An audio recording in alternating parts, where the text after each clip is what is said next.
นี่นอนเนี่ยผมมาซอยเวียเนี่ยใจปลานี่ไม่ขั้วใหญ่ไม่เถ่าเลยเด้อโบไรดอกน้อยเนาะทีมงานกองหลัง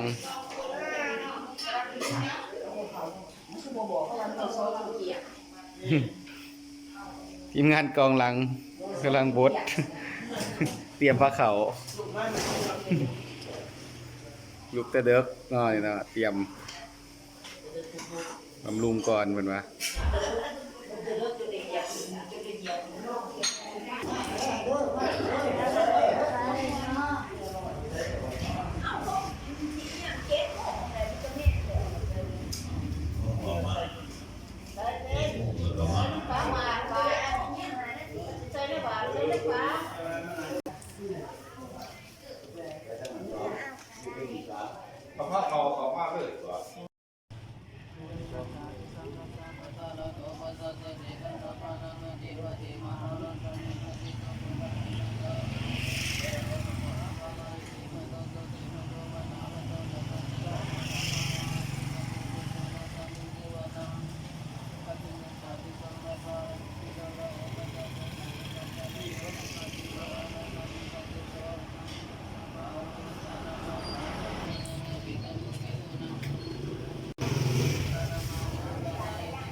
โดย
อยู่เวลาเลย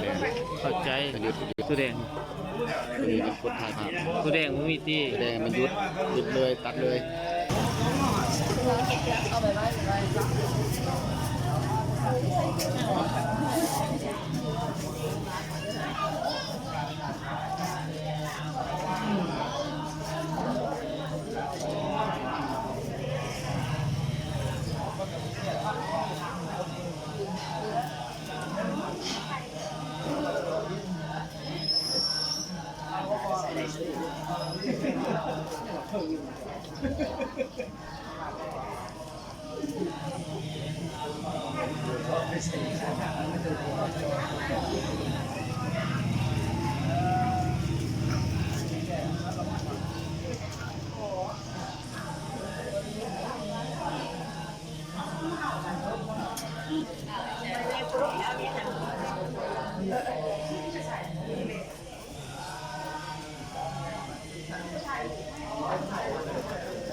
คือแบบคือกาแฟแล้วก็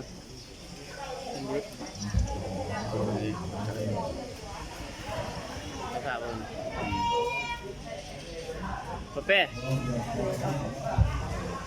ยิบที่บุกยุบส่งอเมริกาแ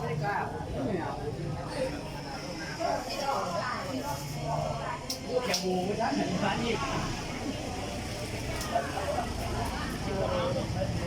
ยี่ได้ครับไปถึงแต่ก็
ฮ็ดบุญ